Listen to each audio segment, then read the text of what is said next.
La puerta está abierta, así que pasa adelante, ponte cómodo, bienvenidos una semana más aquí a la Casa Azul. Si es primera vez que me escuchas, pues te agradezco tu compañía a través de las diferentes plataformas donde se aloja este espacio, donde los sueños tienen voces, donde compartimos experiencias y vivencias para convertir el martes en el mejor día de toda la semana. La conversación de esta semana me hace sentir un poquito mayor, un poquito viejo. Conocí a mi invitada gracias a su hermana, que es una de mis grandes amigas de la universidad, y la conocí cuando era una niña, no había cumplido ni siquiera 15 años. Entonces, cuando tengo este tipo de conversaciones, me doy cuenta que el tiempo ha pasado, pero ha pasado demasiado rápido, que no me he dado cuenta, porque la imagen que tengo de ella es siempre hablando del violín, de las pruebas de violín, de las prácticas de violín, en una ciudad de Cuba que queda al sur, en la parte central, que se llama Cienfuegos, y de repente veo que el tiempo ha pasado tan rápido que mi invitada de hoy está en Dubái, del otro lado del mundo. El último país de este planeta donde yo imaginé que ella iba a estar y donde yo imaginé que iba a encontrar a un invitado para el podcast. Y resulta que está allá, ahora como profesora de violín y piano para una compañía privada de música. Y con esta historia vamos a aprender cómo las posibilidades, cómo las oportunidades se pueden dar a partir de cualquier plataforma o a través de cualquier plataforma, y en este episodio, durante este episodio, vas a entender por qué. Ya tenemos todo listo para recibir a nuestra invitada, así que bienvenida a la Casa Azul, Gabriela Bringa.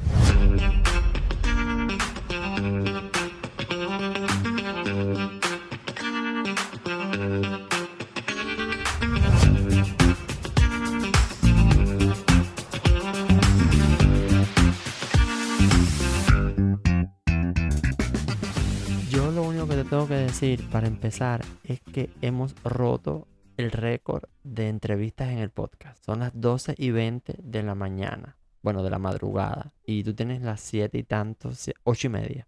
8. Tienes el récord de la entrevista que yo he grabado más tarde. Eso sí te lo digo. Bueno, vamos a hablar de Dubái, vamos a hablar de violín. ¿En algún momento tú soñaste con ser una violinista famosa? Porque lo decía en la introducción, siempre te recordaba con el violín. Entonces tu hermana me decía siempre, no, el fin de semana estaba Gabriela con el violín y practicando con el violín. Bueno, pues la verdad es que no. Yo, o sea, me gustaba mucho el violín y tal, pero llegado a un cierto punto, más o menos mis 14, 15 años, me di cuenta de que me gustaba más cantar. Y entonces comencé a inclinarme más por eso. Antes de venir para Dubái profesionalmente, lo que estaba haciendo era cantando, no estaba tocando violín. Llevaba como 4 o 5 años sin tocar violín, de hecho. Entonces fue una cosa súper inesperada, porque ni siquiera profesionalmente me estaba dedicando a eso, y fue el violín lo que tantos años le di, lo que me hizo venir para acá.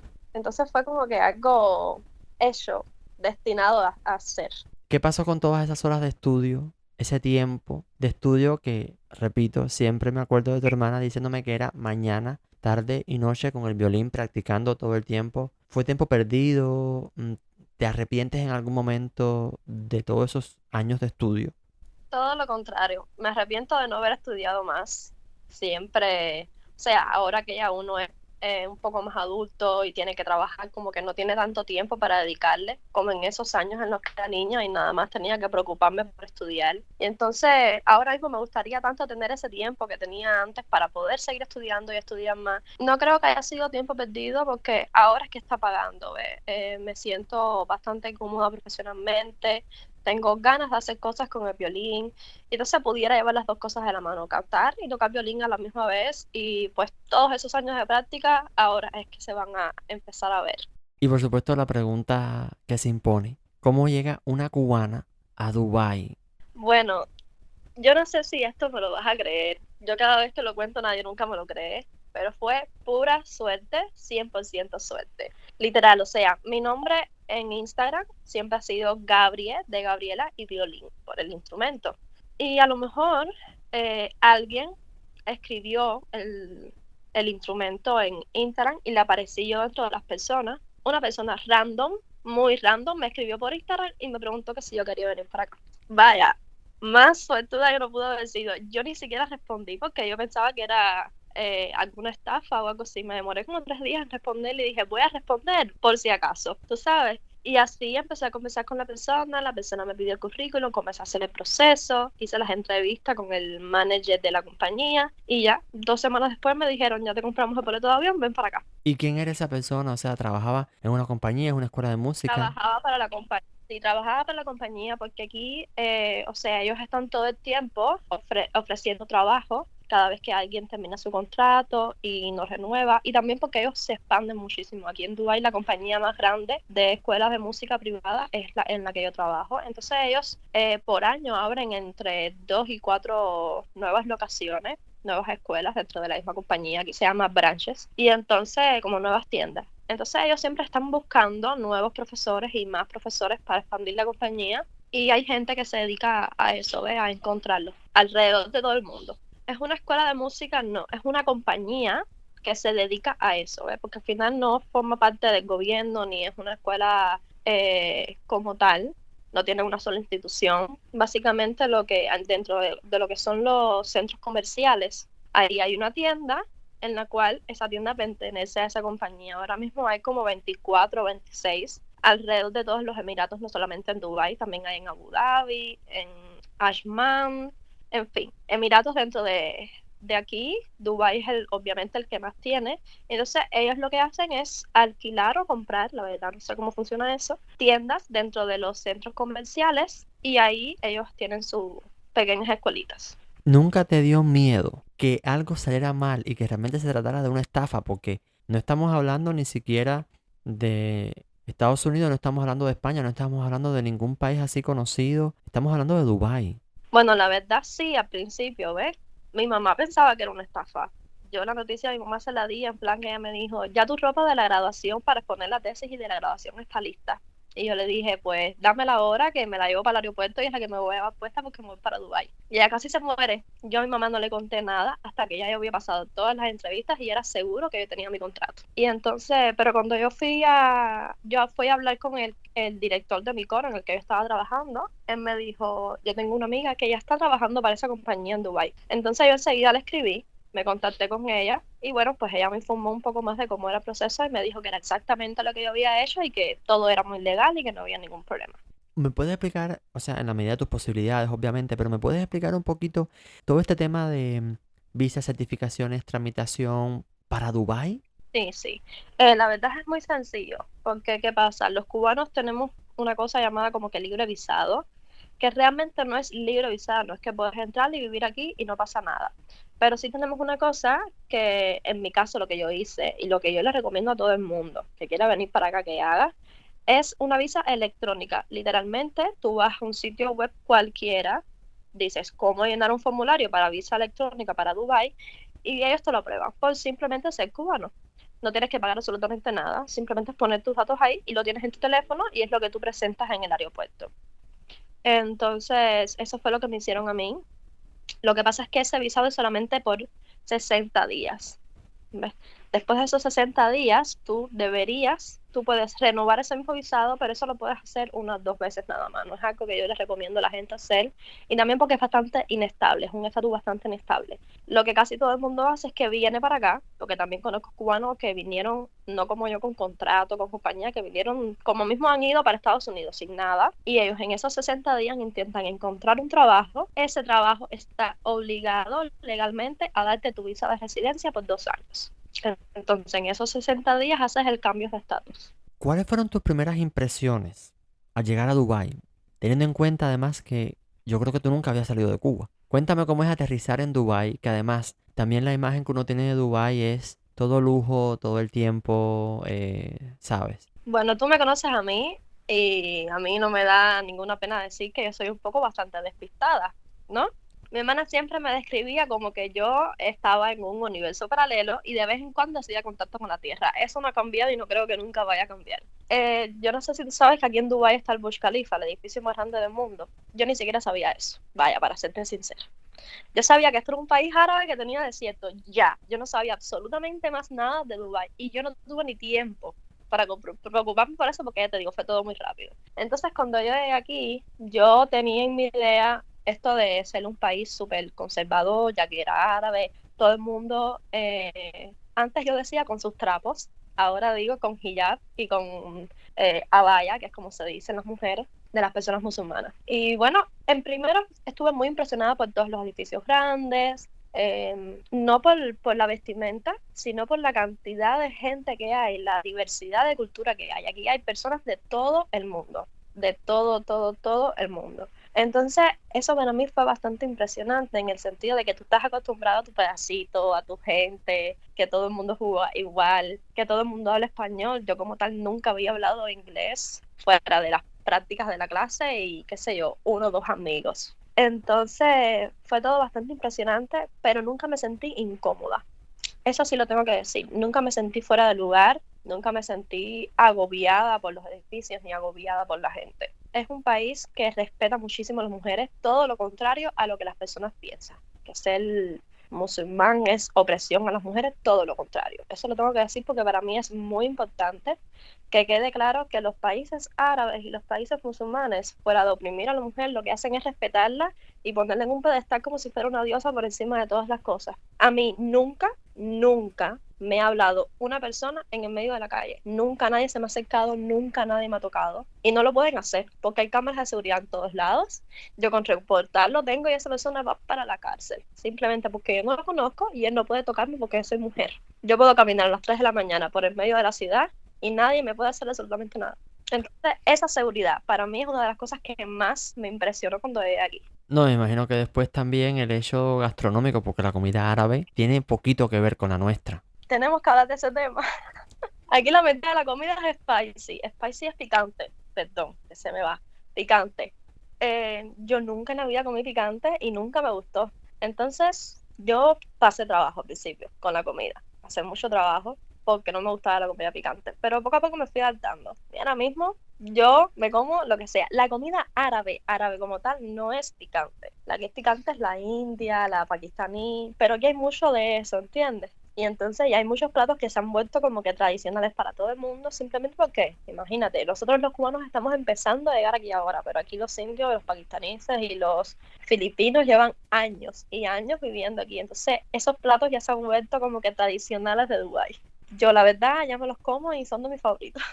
A mí me pasó parecido cuando yo llegué, porque igual, la comida picante, nada que ver, incluso uno tiene también en la mente de que la comida picante es en su mayoría mexicana, porque no está acostumbrado a otro tipo de gastronomía. Y Sí. una de las mayores lecciones que aprendí a base de prueba y error, fuimos a era como una feria y había comida, me parece que era comida hindú. Y yo pedí la comida y pedí un refresco de gas, de cola, mala costumbre que tenemos los cubanos. Y aquello me activó todo aquel picante en la lengua que yo me quería morir. Y mi tía, que había salido con nosotros ese día, no había dicho nada. Sencillamente como que me había dejado que yo me desenvolviera. Y cuando me vio que yo Ay, estaba Dios mío. sufriendo, me dijo, aprendiste la lección, que con comida picante no se pide refresco de gas. Me imagino. A mí me pasó una vez también. Pasa.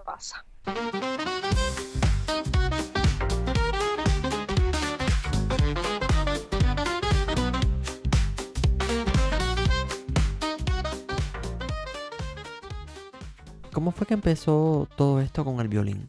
Bueno, yo estaba en mi escuela y yo formaba parte de un coro ahí.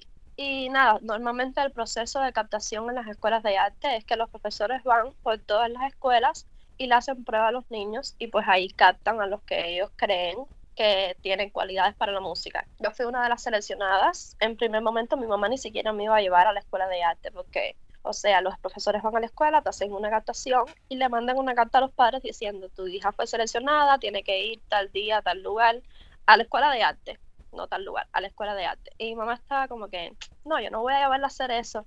Pero yo estaba como que, mamá sí, yo quiero ser músico a la escuela de arte. Yo no sabía ni lo que era un violín, yo tenía 7, 8 años, pero fue el instrumento que se escogió, no lo escogí yo.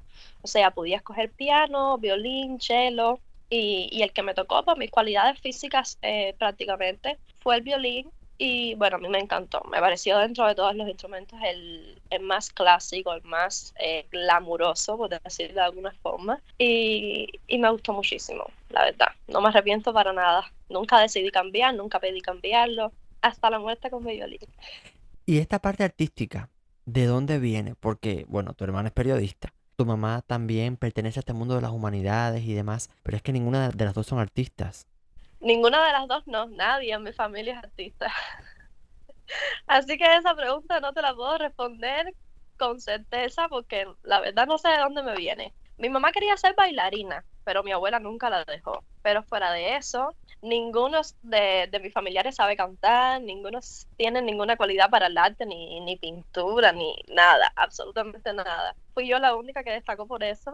Mi mamá me decía que cuando yo era chiquita yo me ponía a bailar cuando ella estaba cosiendo con el ritmo de la máquina de coser. ¿Por qué? No sé, no me preguntes, a lo mejor un poco loca estoy, pero la verdad no me viene de nadie así como que por genética o por generación. Vamos a hablar un poquito de esta parte ya laboral. Me interesa mucho, o sea, cómo es el sistema de clases, la metodología que, que empleas. ¿Estás dando clases de violín? ¿Estás dando clases de canto? Cuéntame un poquito. Ok, mira, yo supuestamente venía a dar solamente clases de violín, fue lo que me habían pedido, pero cuando hice las entrevistas me preguntaron también por clases de piano, no de canto, de piano. Entonces yo como que sí, yo sé tocar piano, no es que recuerde mucho, pero bueno, se recuerda. Y nada, empecé aquí dando clases de violín y de piano, es lo que sigo hoy por hoy dando. Clases de canto, te voy a decir sincera, muchas veces me lo han pedido, pero yo no quiero, porque, qué sé yo, el piano es para enseñar, tú presionas una tecla y tienes el sonido. El violín es un poco más difícil, pero con la técnica correcta, tú presionas un dedo, mueves el arco, que es el palito caballero, lo que se usa, y tienes un sonido, pero cantar, ¿cómo te enseñas a una persona que no sabe cantar a cantar, a afinar? Entonces eso para mí, no, ¿entiendes? No pudiera. Entonces nunca lo quise hacer y no lo pienso hacer, porque ¿qué es lo que pasa en esta compañía? No es como que tú eliges el estudiante o tú le puedes decir al estudiante, ¿tienes habilidades o no? ¿Entiendes? Esto es una compañía privada, esto es Dubai, suena feo, pero es para hacer dinero, entonces si viene un cliente, tú lo tienes que aceptar sí o sí, ¿entiendes? Entonces no me gustaría tener las experiencias, porque conozco amistades mías que le han pasado y lo veo todos los días en mi trabajo, de tener que enseñarle a un niño a cantar que no tiene ninguna cualidad para la música y me estresaría mucho. Yo quiero disfrutar mi trabajo, ¿ves? Entonces, nada, la metodología es muy diferente porque, o sea, en Cuba tú empiezas la música con 8 años. Aquí entre los 4 o 5 años ya los niños empiezan a aprender tanto violín como piano. Entonces, tú tienes que ser muy paciente, tienes que ser muy delicada. A la hora de enseñar no puedes hacerlo de la misma manera como lo harías con un niño de 10 años. No entienden las cosas de la misma manera. Pero bueno, en el caso de piano me fue mucho más sencillo porque aquí la compañía, y creo que en Estados Unidos también se usa así, hay unos libros que se llaman Piano Adventures, Aventuras del Piano o algo así es como se traduce, que en esos libros está todo bastante bien explicado, tiene un paso a paso a seguir y viene por edades, o sea, hay libros para niños de 5 años, hay libros para niños de 8 años, para 14, para adultos, para todas las edades. Entonces, básicamente, cuando yo llegué aquí, a nosotros nos hicieron un entrenamiento por una semana en el cual nos explicaron todas esas cosas. ¿Entiendes? Cómo teníamos que tratar a todos esos niños por diferentes edades. Y nada, poco a poco sí empecé. Al principio, obviamente, me costaba un poco más de trabajo, sobre todo lo de dar clases en inglés, porque no es lo mismo manejar el inglés cotidiano que ya manejar el técnico de tener que dar clases de música. Eso también fue algo bastante complicado, pero lo cogí, la verdad, bastante rápido. Me fue bastante fácil también porque tenía los libros. En el caso de violín, wow, en el caso de violín sí es mucho más complicado. Yo he tenido muchas discusiones aquí con mis amistades. De hecho, yo vivo con otra cubana que ella es pianista profesional y siempre es la discusión de cuál es más difícil, el violín o el piano. Mira, yo no te digo que a la hora de la verdad ser un pianista como va sea más difícil que un violinista, porque al final es verdad, el pianista tiene dos manos y tiene que tocar una pila de notas a la misma vez. Pero aprender, como aprender y tal, a tocar violín es mucho más difícil que aprender a tocar piano. Y enseñarlo por ende igual. Entonces imagínate que cuando yo llegué aquí, como 2 meses después, yo tuve una niñita de 5 años que quería aprender a tocar violín con un violín de miniatura. Y yo decía, ay Dios mío, ¿cómo yo hago esto? Yo me tenía que sentar en un banquito para poder estar a su misma altura. Y fue complicado, yo tenía mucho miedo, la verdad. Pero la muchachita, la niñita era especial. Ella entendía todo, me hacía caso en todo, aprendió muchísimo, súper rápido. Y nada, simplemente tienes que utilizar una metodología diferente. No les puedes explicar todo a la misma vez, ni puedes estar diciéndole, mira, estas son las notas musicales, este es el pentagrama, tienes que tocar así, léeme las notas. No, familiarízate con el violín primero, ve tocando algunas noticas, tampoco corregirles toda la técnica, o sea, en el violín hay una forma específica, correcta, que si no es así no te sale bien. Y mi profesora de violín fue rusa, una de mis profesoras de violín fue rusa, entonces la exigencia que esa mujer impactaba en mí era grandísima. Y así, lo que tú ves es lo que tú haces, ¿no? Pues así es como yo era. Pero aprendí por suerte, muy rápido, que aquí no puedo ser así. Lo más importante es que los niños y los padres vean un progreso, sea poco a poco, pero que lo vean y que ellos disfruten lo que están haciendo. Si yo les empiezo a decir a una niñita de 5 años, super mona que venía con sus vestiditos de princesa, eso está mal, arriba la mano, estás desafinada, muchacho, ¿tú te imaginas? Me sale llorando de todas las clases. Entonces yo intentaba hacer que ella disfrutara, que ella aprendiera a la misma vez, pero poco a poco, sin mucha exigencia, porque al final es un instrumento difícil y que cuesta muchísimos años dominar la técnica. Yo y mis amistades aquí todavía decimos, no, si yo no sé hacer esto en el violín, yo no sé por qué yo digo que yo sé tocar violín si yo no sé tocar violín, porque es que es tan difícil y sea lo que sea, tienes que estudiar tanto, que lleva tiempo. Entonces como un niñito de 5 años tú le vas a exigir que toque perfecto, es imposible. Es lo que tú decías, es la manera en la que tú impartes ese conocimiento, hacerlo lo más lúdico posible, pero también al mismo Claro. tiempo hay dinero de por medio, los padres están pagando, entonces, bueno, ahí la situación es como que más delicada. Gaby, ¿te permiten incorporar Exacto. elementos de música cubana, de cosas así, algo más caribeño, o son un poco más estrictos en la parte académica? Mira, ellos no son para nada estrictos, la verdad.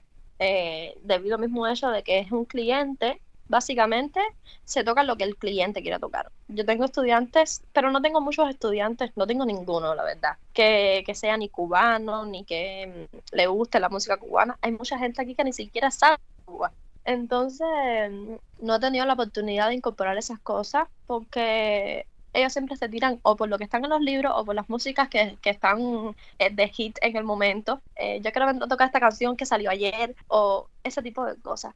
Lo que sí estoy intentando hacer, yo me acuerdo que yo cuando estaba en la escuela de arte, en mi primer año, toqué un concierto que a mí me encantaba, fue el primer concierto que yo aprendí a tocar en el violín y lo toqué para la orquesta de Harvard como solista. Fue la primera vez que yo solista toqué delante de muchas personas y entonces he tenido algunos estudiantes que empezaron desde cero conmigo, que ya han llegado a algún cierto tipo de nivel y les he enseñado ese concierto. Estoy en proceso de ello, ¿ves? Porque me gustaría, ¿ves? Que ellos tocaran eso, aportar mis recuerdos, porque es algo que me gustó mucho y es un concierto bastante bonito. Eso es lo único así que he podido lograr hacer, pero la verdad ellos no son estrictos para nada. Yo tengo estudiantes que ellos ni siquiera usan los libros, que ellos usan una aplicación que salió nueva que se llama Simple Piano, que básicamente con la aplicación aprendes a tocar piano, pues eso. Y uso esa aplicación en dependencia de lo que el estudiante quiera hacer, es lo que nosotros hacemos. Cuando vas a dar clase, esta compañía te exige que te cubras parte de tu cuerpo. ¿Cómo es el tema de código de vestimenta con las mujeres? Te tengo una cosa buena y una cosa mala que decir con respecto a eso. Ellos sí tienen un código de vestimenta, básicamente.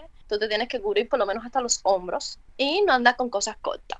Simplemente eso. Tú puedes tener algo por la rodilla, un poco más por encima de la rodilla, o estar cubrida completamente. Eso es algo bueno porque es respetuoso. ¿Ves? Yo tengo estudiantes que obviamente son árabes y son musulmanes y ellos van con sus cosas cubiertas. Yo aquí he visto muchas personas, porque hay mucho turismo, muchas personas que andan prácticamente desnudos en la calle y eso a mí me da vergüenza. Yo personalmente en Cuba andaba así, por el calor, por la moda, por lo que fuera y porque me gustaba. Y yo he cambiado tanto mi forma de vestir desde que yo llegué aquí, simplemente por respeto, porque fuera de todo el turismo que haya, esto sigue siendo un país musulmán, ¿entiendes? Y se ve feo que tú andes por la calle tapándote solamente lo necesario en un país que sigue siendo musulmán, aunque tú no lo seas. Respeta un poquitico la cultura, no te estoy diciendo que te pongas un hijab y una valla, pero no seas irrespetuoso. Entonces sí me parece muy bien que la compañía tenga ese código de vestimenta, simplemente por respetar esas cosas, esa cultura y por los clientes que sí son musulmanes. Pero a la vez, o sea, Carly, ¿cómo tú entiendes que esto es un país árabe, que es un país musulmán y que las personas que sean musulmanas no pueden llevar el hijab en el trabajo? No está permitido. Si eres musulmán, el hijab es lo que te cubre la cabeza, no lo puedes llevar para trabajar. Wow, qué contradictorio, ¿no? Súper contradictorio y nunca lo entenderé y siempre lo voy a criticar.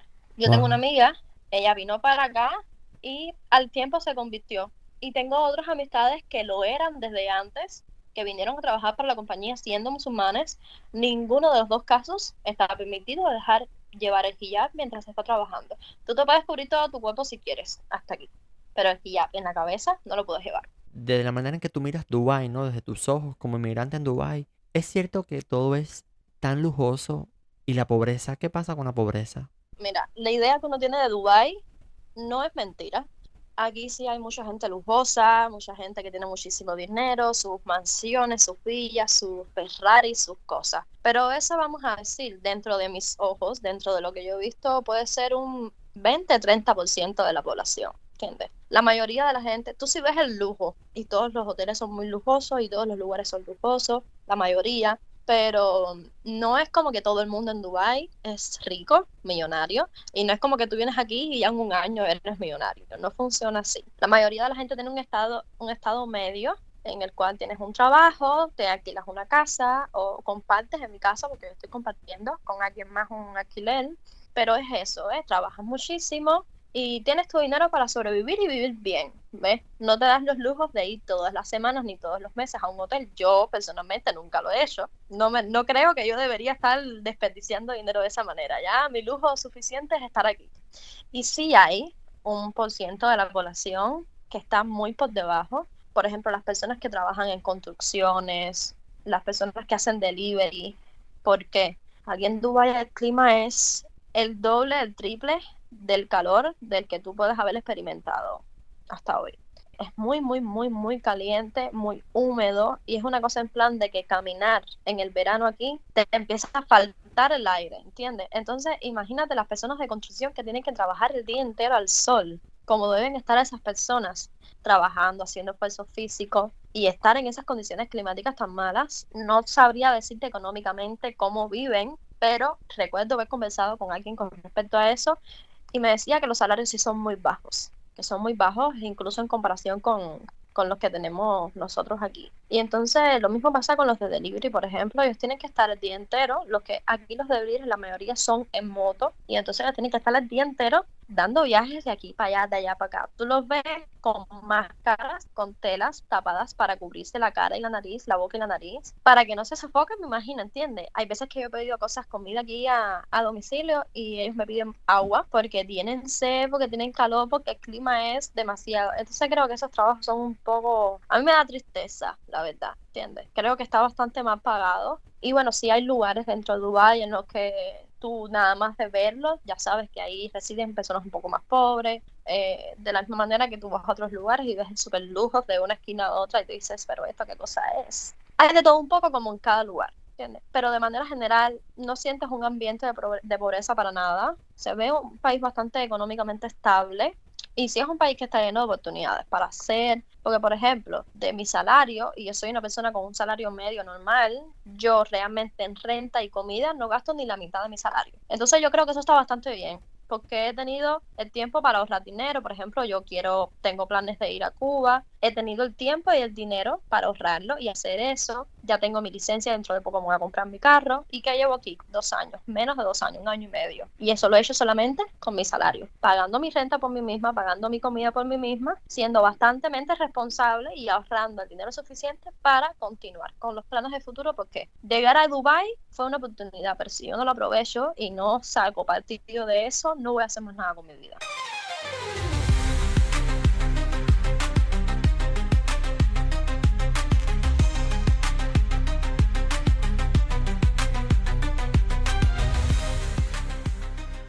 ¿Y tu mamá en Cuba? ¿Tu hermana en los Estados Unidos? Y te preguntaba cómo manejar el tema de la distancia, cómo mantener los lazos familiares, porque incluso ahora mismo estamos grabando esta entrevista por una videollamada de WhatsApp y tú has tenido que poner VPN, o sea que también el tema de comunicación es como que es distinto. Bueno, actualmente no es ni siquiera tanto la distancia el impedimento, es la situación que en Cuba con el hecho de la conexión. Hay muchas veces que la hora es correcta, o sea, entre las 9, 8 horas de diferencia en dependencia del momento del año, que yo estoy trabajando, pues con mi mamá se hace muy complicado. Yo he llegado con ella a un acuerdo de que vamos a hablar en mi día de descanso y en el fin de semana que termino más temprano, fíjate. Hay veces que a mí me ha hecho falta hablar con mi mamá porque es mi mamá y siempre me hace falta, que me he sentido deprimida, que me he sentido triste, estresada y quería hablar con ella y no he podido porque le escribí y no me responde porque no tiene conexión. Entonces, un poco a como vaya surgiendo, ya yo me he adaptado. Mi mamá yo sé que nunca se va a adaptar porque yo recuerdo cuando mi hermana se fue y lo difícil que fue para mi mamá y no me quiero ni imaginar cómo haya sido ya que su única hija en Cuba también se fuera, que ella se quedara totalmente sola. La repercusión de eso simplemente ha sido que la casa está llena de gatos, pero bueno, lo que a ella le haga feliz a mí me hace feliz. Mi mamá lo es todo para mí. Mi mamá es mi mamá, mi papá, mi mejor amiga, mi psicóloga, todo. Yo agradezco muchísimo todo el sacrificio que ella ha hecho durante todos estos años por nosotros dos. Y yo siempre le digo, dentro de lo triste que puedas estar, estás sola y no estás con nosotras y porque no estamos juntas, espero que por lo menos te sientas orgullosa, viendo lo lejos que las dos hemos llegado y todo, todo, todo se lo debemos a ella. A mí de eso no me queda ninguna duda. Yo me siento muy contenta con el hecho de saber que yo le puedo mandar dinero, que le podemos mandar cosas, que la podemos ayudar económicamente. Porque ella lo hizo con nosotros por tantos años que a mí me es muy gratificante saber que lo puedo hacer ahora. ¿Entiendes? Y entonces a mí me hace sentir muy bien saber que yo ahora soy la que la puedo ayudar, que yo poco a poco le puedo devolver la mitad de la mitad, porque nunca va a ser. Nunca voy a llegar a devolverle y agradecerle todo lo que ella ha hecho por mí, pero tener ese sentimiento de agradecerle y de poder ayudarla para mí es muy importante. Con mi hermana, cada vez que yo pienso en ella y con respecto a todo lo que ha pasado ahora en mi vida, con el violín, con la música, me acuerdo de una época en la que yo quería dejar la escuela de música porque yo quería ser cantante, no violinista, y mi hermana se sentó conmigo, cosa que ella hace muy pocas veces, tú que la conoces bien, se sentó conmigo y me dijo, cierra los ojos y vamos a ponerte dos escenarios.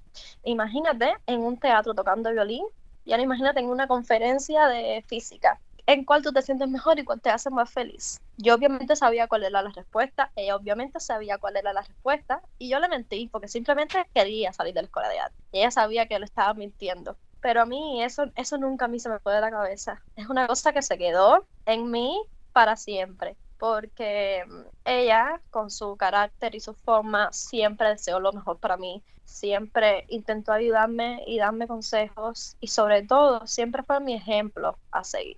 Mi hermana siempre ha sido la más inteligente de la familia, la más aplicada, la más estudiosa y yo, hermana menor al fin, todo lo contrario, la loca, la que da dolores de cabeza y entonces siempre intenté seguir sus pasos porque la veía que todo le salía tan bien, que todo lo que ella decía que lograba, lo conseguía. Y decía, yo quiero ser así, ¿entiendes? Y eso hasta el sol de hoy fue lo que me ha también motivado a llegar a donde estoy, porque cuando me llegó la propuesta de Dubái, yo dije, mi hermana se fue para México por una maestría sola, fue su primera vez saliendo del país, mi hermana se fue para Estados Unidos sola, y ella, si tuvo miedo, no lo demostró, y lo hizo, y lo logró, como yo no lo voy a hacer.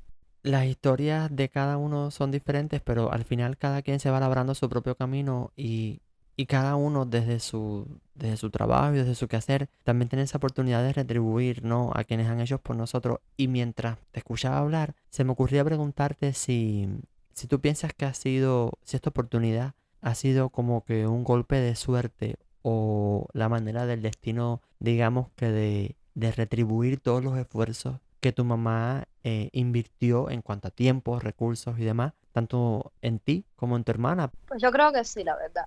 Yo siempre digo, si hubiera ido para Estados Unidos, nunca se sabrá qué es lo que hubiera sido de mí, pero creo que hubiera sido bastante difícil tener una carrera profesional como músico. Conozco muchas amistades mías, obviamente músicos en Estados Unidos, y muy pocas se dedican a eso. Entonces, el hecho de yo haber venido para acá y que hubiera sido por la música, que me puedo dedicar a lo que me gusta, he descubierto mucho que me encanta enseñar. Los niños son muy felices, son muy ingeniosos, entonces siempre hacen algo diferente que a ti te saca una sonrisa y por más estresado que uno esté, siempre estás feliz cuando está dando clases. Entonces creo que fue un poco de golpe de suerte por la forma en la que pasó, pero algo que estaba destinado a ser, porque incluso cuando yo pensé que nunca más iba a tocar violín, pues fue precisamente eso y todos los años de sacrificio lo que me hizo venir para acá. ¿Qué mensajes tú piensas que tiene tu historia para otros jóvenes cubanos que están considerando trabajar fuera de Cuba como lo estás haciendo tú? No quiero decir lo que dice todo el mundo en plan, no pierden la esperanza de salir, bla, bla, bla. No. Lo que es y como es, ahorren dinero, para que cuando lleguen aquí tengan que hacer, tengan un lugar donde vivir y tengan dinero suficiente hasta que encuentren trabajo, pero háganlo. O sea, yo entiendo que la gente dice que Estados Unidos es el mejor país del mundo, pero ahora mismo para los cubanos es más complicado, ¿no? O sea, si a mí me dan dos opciones y me dicen, te bajan con un boleto de avión, con un estatus legal por 3 meses y con tiempo para tener tu residencia por 2 años, o te vas cruzando fronteras sin saber lo que va a pasar para Estados Unidos, para pasarte 2 años ilegal, y mucho más ahora como están las cosas en Estados Unidos. Yo no quito que Estados Unidos pueda seguir siendo el mejor país del mundo, para nada, pero yo creo que es mucho más seguro venir para acá, ¿entiendes? Háganlo, pongan todos sus papeles, todos sus títulos y todas sus cosas en orden, que sé que en Cuba eso demora meses, y planifíquense, averigüen. No sé si tú puedes dejar mi contacto o algo, al menos mi correo electrónico o mis redes sociales, para el que quiera preguntar, que pregunte cómo sería ese proceso. Yo los puedo ayudar, pero vengan, aunque quieran irse para Estados Unidos, pueden venir para acá, que es mejor que estar en Cuba. Están aquí, hacen su dinerito, lo ahorran y después se van para Estados Unidos con un avión, sin tener que cruzar ningún tipo de frontera. ¿Entiendes? Es súper cómodo, es súper legal, es súper seguro. El único riesgo que tienes es que en esos 60 días no encuentres un trabajo. ¿Qué puede pasar? Puede pasar. Te vuelves a hacer tu residencia por tu visa de turismo por 60 días y tienes otros 60 días para encontrar trabajo. También puedes desde Cuba empezar a buscar trabajo. Lo haces de manera online, en internet, empieza a escribirle a compañías, a hoteles. Yo tengo una amiga que ella lo hizo así. Ella desde Cuba empezó a escribirle a hoteles y a compañías. Ella estaba estudiando periodismo, por cierto. Estaba en su penúltimo año de periodismo y ella vino para acá sin terminar su carrera con su mamá. Y encontró el trabajo y está trabajando y ya tiene su residencia por 2 años y le va súper bien. Entonces, háganlo. Es lo único que les puedo decir. No tengan miedo a salir. Yo lo hice sola, no me pasó absolutamente nada. Y aquí estoy. Y el que tenga planes igual de irse para Estados Unidos lo puede hacer. Aquí reúne dinero y ya llega a Estados Unidos con un estatus muchísimo mejor del que iba a llegar si estuviera cruzando fronteras, gastando todo su dinero en cruzar la frontera y llegar a Estados Unidos con una mano adelante y la otra atrás. ¿Entiendes? Es mucho más seguro y es súper legal y súper fácil desde aquí ir para allá. Bueno, las personas que son asiduas al podcast y bueno, que nos está escuchando por primera vez a través de este episodio, siempre saben que los enlaces de las redes sociales o correos y cosas así que mis invitados me dan están siempre en la descripción, así que con eso pueden contar. Gaby, 1 y 2 de la madrugada, una última pregunta. ¿Qué canción o qué obra musical piensas que describe mejor tu vida? Ay, qué cosa más difícil. Ay. Bueno, mira, no sé si esto es porque es algo reciente. Yo no soy una persona religiosa, pero sí creo en el destino, sí creo en que todo pasa por algo. Y mi último año en Cuba, yo siempre estuve como que pidiéndole a lo que fuera, como que sácame del país, como todo cubano. Entonces, Coldplay tiene una canción que sacó hace poco que se llama We Pray, rezamos. A mí, desde que yo la escuché, fue un sentimiento de wow, es como que el sentimiento que tuve durante ese último año en Cuba, de estar pidiéndole algo que me diera la posibilidad de salir, y no la posibilidad de salir, la posibilidad de tener una vida mejor, de estar segura, de poder ver un futuro por delante de mí. Entonces, no sé si fue porque fui al concierto y esas cosas, ¿veis? Porque yo sigo siendo muy fan de Coldplay, pero esa canción, la canción dice algo como que rezamos que alguien me pueda mostrar el camino, que mis hermanos, que mi familia esté a salvo. Sé que hay algo más destinado para ti, para nosotros, que puedes ser feliz, que vas a encontrar ese lugar, ese momento. Y entonces, pues sí, esa es la canción.